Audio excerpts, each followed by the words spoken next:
On the evening of June 5th, lightning struck Bighorn Mountain in the Santa Catalina Mountains north of Tucson. The Bighorn Fire had begun to burn. Over the next 48 days, the fire raged through the entire mountain range, burning down into Pima, Finger Rock, Esperero, and Upper Sabino canyons, at times threatening homes and forcing people to evacuate around Oro Valley and the Catalina foothills. It continued to grow and spread, burning just below and then around Mount Lemmon, then into the grasslands and the foothills north and east of the range. Through the efforts of nearly 1,000 personnel, thousands of gallons of fire retardant, water, and a little rainfall, the fire was declared 100% contained on July 23, 2020, having burned nearly 120,000 acres.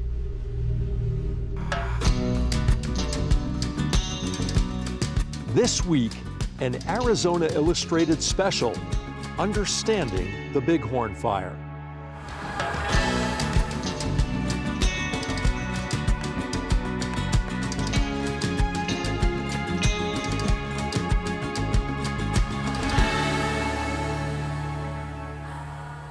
Welcome to Arizona Illustrated. I'm Tom McNamara.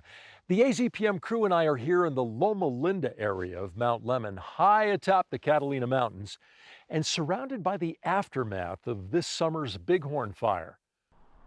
If you were in southern Arizona back in June and July, you saw it. Smoke towering above the Catalinas by day, and an eerie glow and hot orange flames from afar at night. For a month and a half, the Bighorn Fire captivated all of Tucson. In just a moment, we'll explore the interaction between wildfire and wildlife, accompany scientists into the post-burn area to better understand the fire's impact, and we'll journey to the Chiricahua Mountains to see how vegetation there has changed since a massive wildfire in 2011, and what that might mean for the Santa Catalinas. But now here's an update on the coronavirus in Arizona. The state's 2-week snapshot reveals that Arizona's cases per 100,000 and percentage of tests coming back positive continue to rise. However, more alarming is that on November 11th, it was reported that new daily cases are at their highest level since July.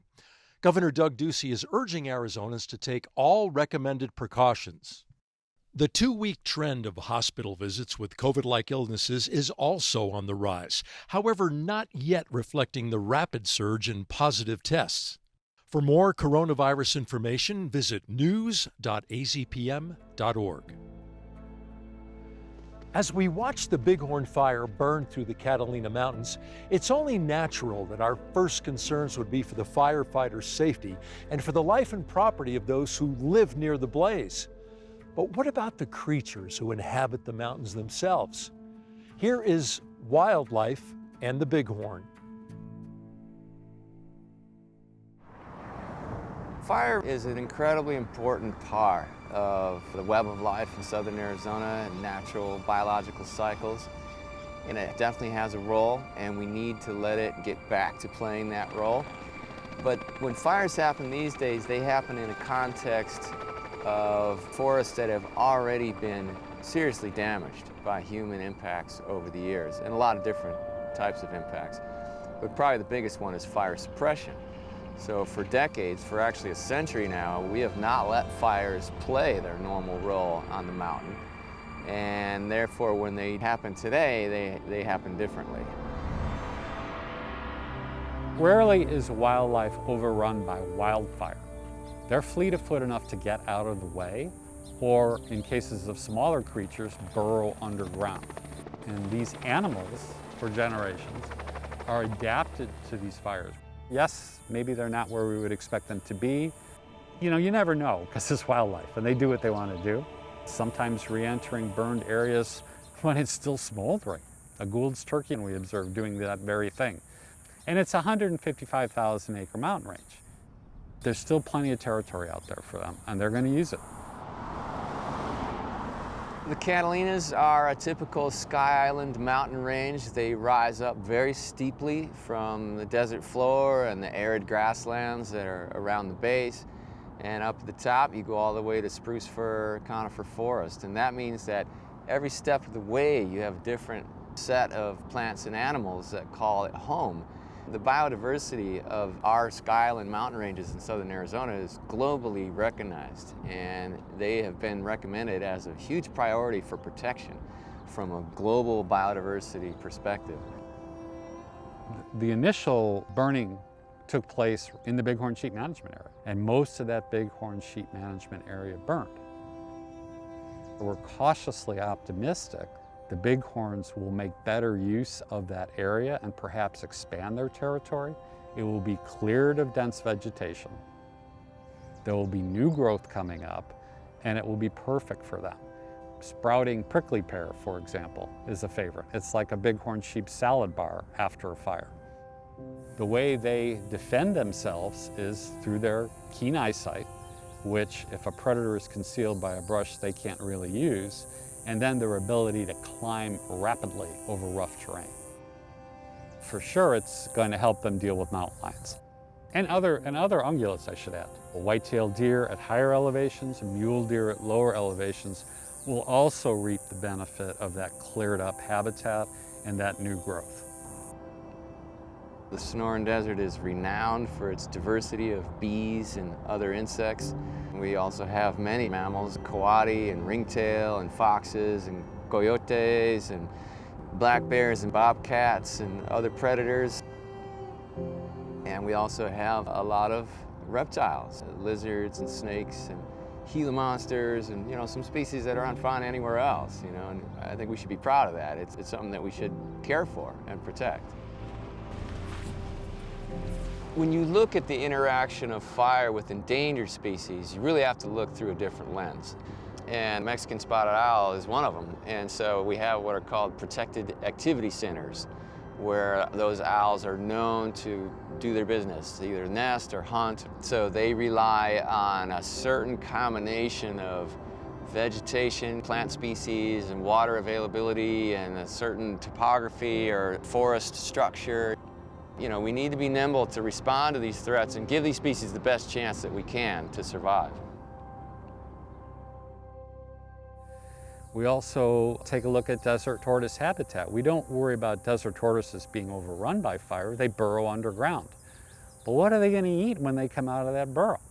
Everything around them is going to be burned, and they're going to have to travel a long way to get there. We had a case a few years ago with a monument fire for Chiricahua leopard frogs, which are a threatened species. They were in a pond, and we could look above them and see a major burned area. We got in there, we pulled all the frogs out, sent them up to Glendale Community College for a while. The very next day, a slide came in and silted in the entire pond that they had been inhabiting. Would have killed them all.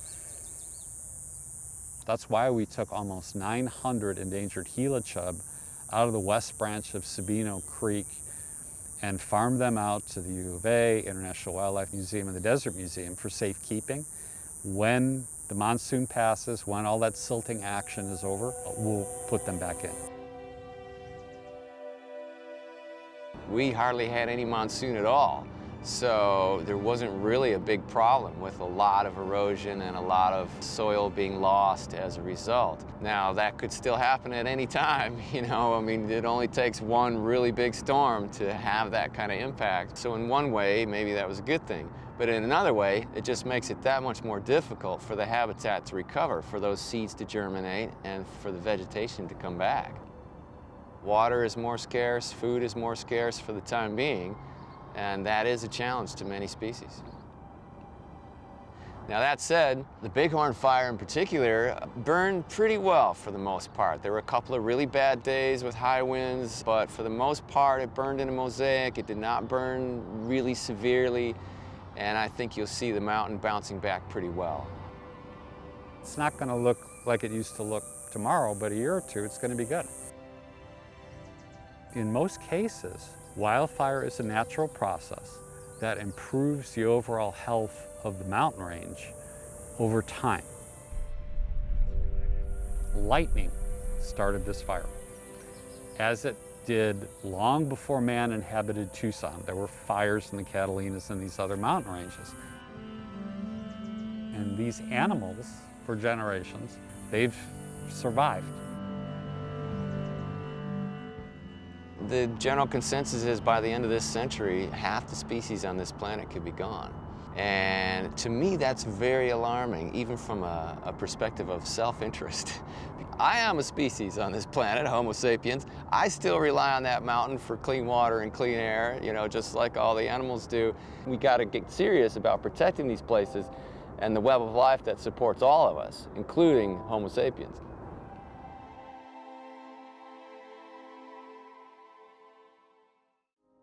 Immediately after the Bighorn Fire was contained, many southern Arizonans were anxious to get back up into the mountains. Maybe none more so than U of A scientists Don Falk and Laura Marshall, who were eager to survey the damage after the burn.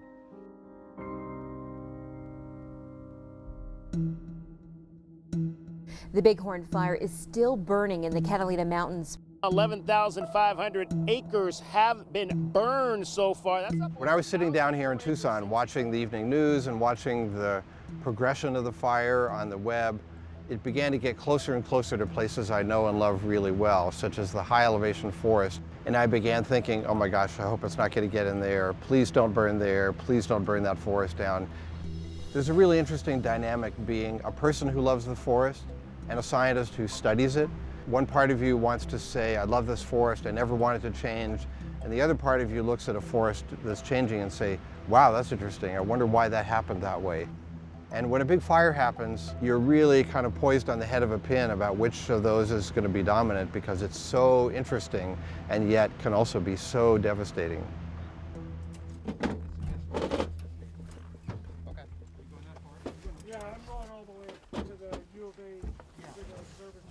After wildfire, that's our time to get out and do research. We try to prepare for that moment by having study plots out in the mountains before fires happen.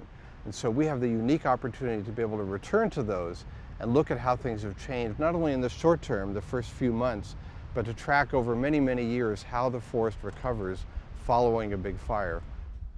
I'd say at the first look, driving up the road doesn't look too bad until you get up to the Loma Linda area and can look down the north slopes of the mountain. That burnt very hot. It's a little devastating to just come around the mountain and see just burnt sticks as far as you can see. We're seeing bigger, larger fires many places in the Southwest. This could be a bellwether for what's going to be happening in the next couple of decades in other areas. So we live in what's called the Sky Island bioregion. The Sky Islands are a network of more than 60 mountain ranges from northern Mexico up to the Colorado Plateau. And people often refer to them as islands because they're islands of forest surrounded by lower desert or grassland.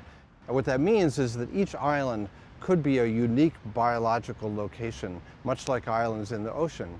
This is part of what makes the Sky Islands such a unique resource. You can go from the low desert all the way to basically a spruce forest that feels like you're in Canada in just a matter of an hour. I just love being out there and just having a great view all the way down through the different ecosystems out to the desert.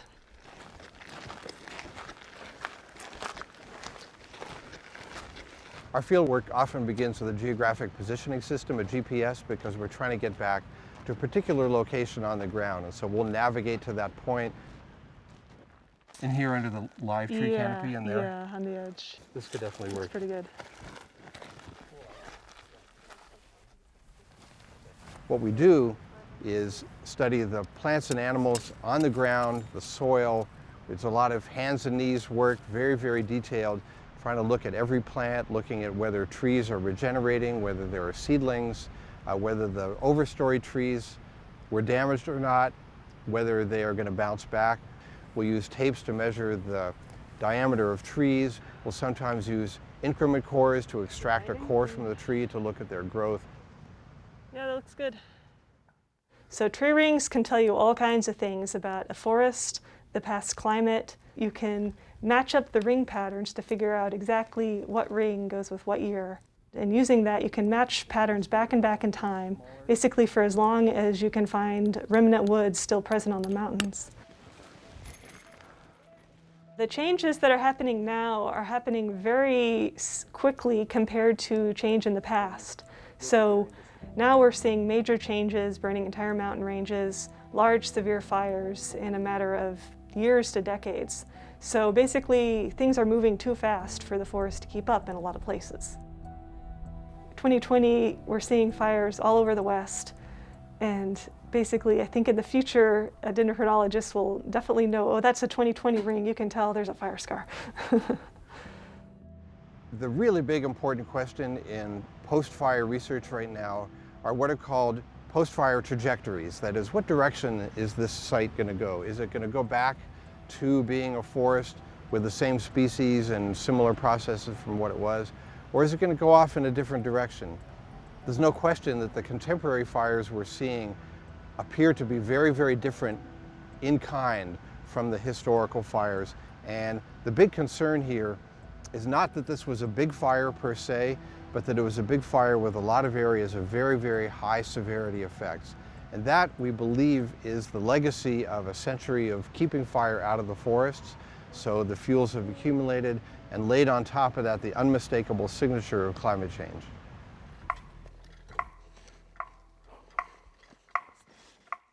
So what tree are you working on over there? T10. T10, great. So an important question now in everybody's mind is that a permanent transition? Has that gone past a tipping point? So it's now going to be a different kind of ecosystem, not a forest, or is it just a slow bending of the curve back to becoming forest?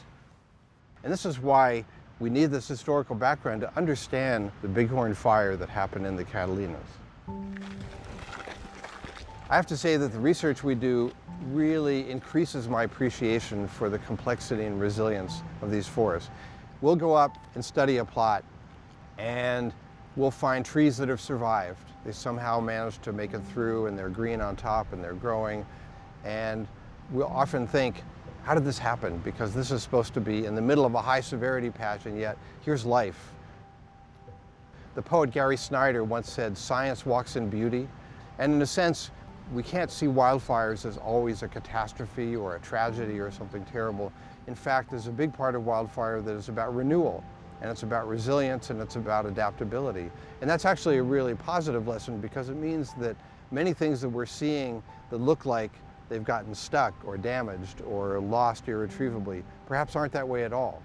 And maybe somebody will come along 50 or 100 years from now and look at our notes and understand that this was just the process of recovery at its very beginning. These are just the first few steps, and eventually the process of nature healing itself.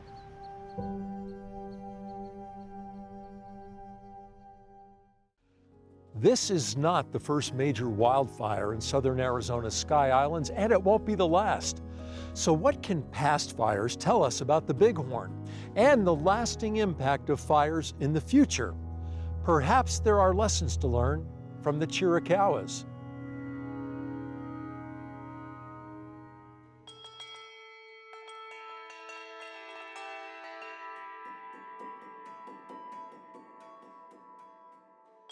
The Chiricahuas has a fire history pretty similar to most of southern Arizona. That is, with a period of repression of fires in the early 1900s all the way up until at least the 80s.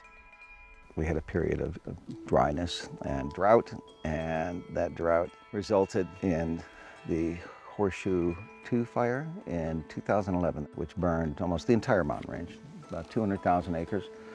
There's not been a similar fire since. In some parts of this mountain range, 9 years would be a reasonable time for it to come back and burn again. I'm Jim Malusa. I'm a research scientist with the School of Natural Resources and the Environment from the University of Arizona. I'm here with my wife, geologist Sonia Norman of the Desert Museum. And together we're going to look at the recovery from the Horseshoe 2 fire. Okay, now we're very close. And now comes the fun part. When we take a look at the picture, just look, there's that tree. And this one. I consider myself a plant ecologist, and vegetation mapping is one of my specialties, and that is why things live here and not over there. And as part of that work, I also do repeat photography to see how vegetation changes through time. I can see that ridge, this one, this is the closer one. Repeat photography is a great way to keep your finger on the pulse of ecosystem changes, mainly because it's so understandable and easy to see. With pictures, everyone can just look at it and say, oh, the pines are all being replaced by oaks. And so it's a visual and informative way of seeing what's going on in our world. It's more than just taking a picture. We're going to try to get an idea of the relative ground cover of the different species out here. Here's last year's. You can see Sonia with the, I have written here, struggling QUEM, that's Quercus emeryii. And it looks like that one has died as well. That's that little one right there next to the turpentine bush. I see it.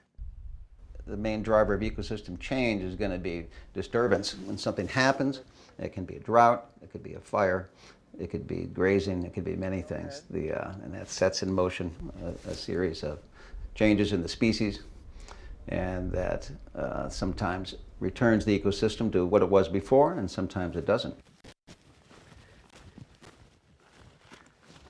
As a young man, I was lucky enough to have parents who let me wander, and that was a big part of exploring the world, right? I was actually released into it. And so when I got my first backpack as a 16-year-old, I said, I want to go overnight in the mountains. And they said, have a good time.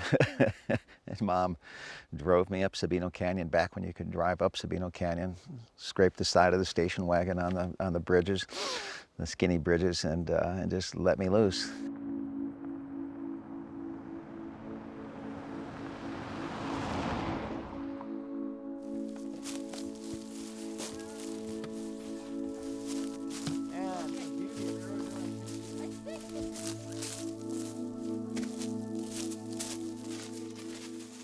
There's some hikes that I've done since I lived here so long. There's a particular one in the Rincons. I've been hiking every year since '74. It's like 45, 46 years of making the same hike.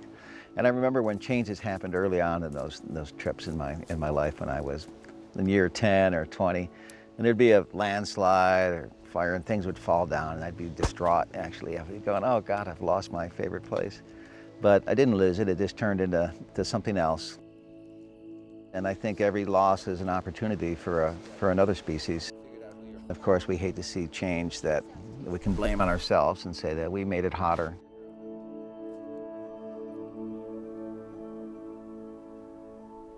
From the repeat photography that we've done in the Chiricahuas so far, it's apparent that ecosystems at the lower level of it, for example, the pine oak ecosystem, they're susceptible to losing particular species that need cooler conditions. Cooler conditions are wetter conditions.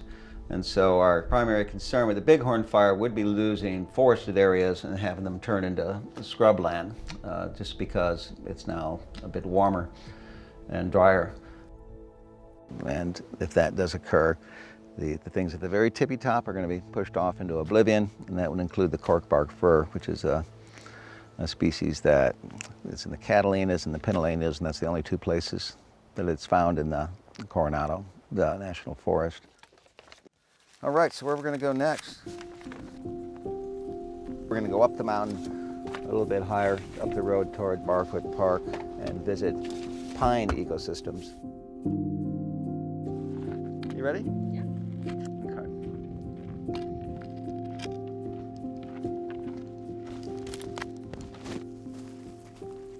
Well, when I first got here, I was pretty disappointed to see the Chihuahuan pines, who were my kind of hero of this ecosystem, that had come back so strongly. Now they're all brown. And at first I thought maybe they're dead or they're almost dead, but it ends up, after we've measured 10 of these trees, that they actually did grow. They've managed to grow 20 centimeters over the last 2 years. But it's clear to anyone that gets up close to one of these trees, they're stressed out. And so everything's going to rely on probably the next year of rain. And so if we get a late season hurricane, that would help. October rain in here, but one more dry summer, and so that could be the end of this pine forest.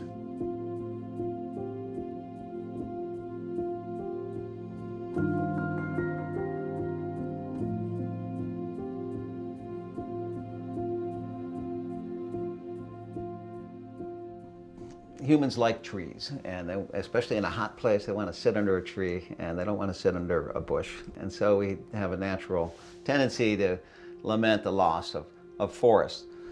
Whether or not you would call that a natural change, if forest burns and it comes back as oak scrub, depends on your definition of natural. You know, humans are part of nature, and we've always changed the world around us. And so people need to decide what we want our world to look like and act to help that happen.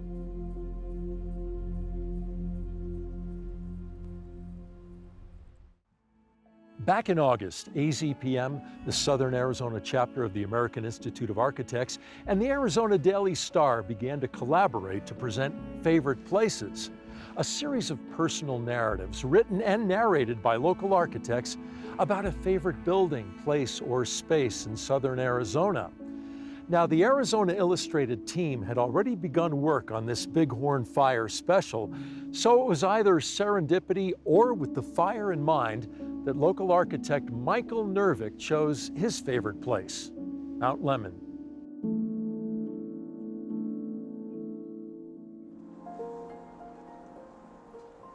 As I started thinking about my favorite place, I kept coming back to a location that has provided fond memories for me from my childhood and now as a parent. My favorite place is Mount Lemmon. As you begin to drive at the base of the mountain, you are surrounded in the foothills by saguaros, choyas, creosote bushes, and other typical Sonoran desert vegetation. As you begin to climb in elevation, the saguaros and the desert plants are replaced by high desert grasses and shrubs, and even some smaller evergreen bushes. The climb gets higher, and you reach a place where the plants seem to be overtaken by rock outcroppings known as hoodoos. Once you make the switchbacks through the hoodoos and numerous vistas, you begin in the forest areas with cottonwoods, oaks, and aspens. As you reach 6,000 to 7,000 feet, you start to come into the ponderosa pines and the oaks that will be your surroundings for the remainder of the trip up the peak. In the summer, when the valley is in the middle of triple digits, you can drive up Mount Lemmon for a quick escape and have at least a 20-degree temperature swing.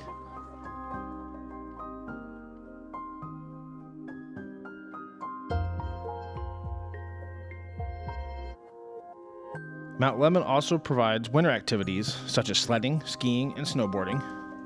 At the peak of Mount Lemmon sits Ski Valley, affording you the opportunity in the winter to play in the snow during the day and come home for dinner at night. Astronomy is another benefit that the mountain provides. Many astronomers will travel to the mountain for stargazing to get away from the city lights.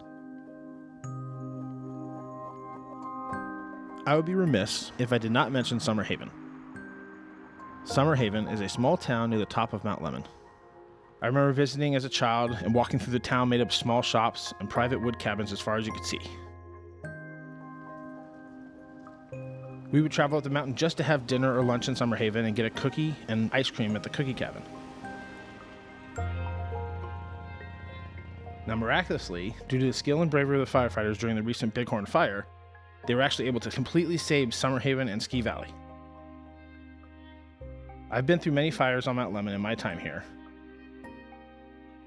And one thing that always happens is that new life will come from the ashes.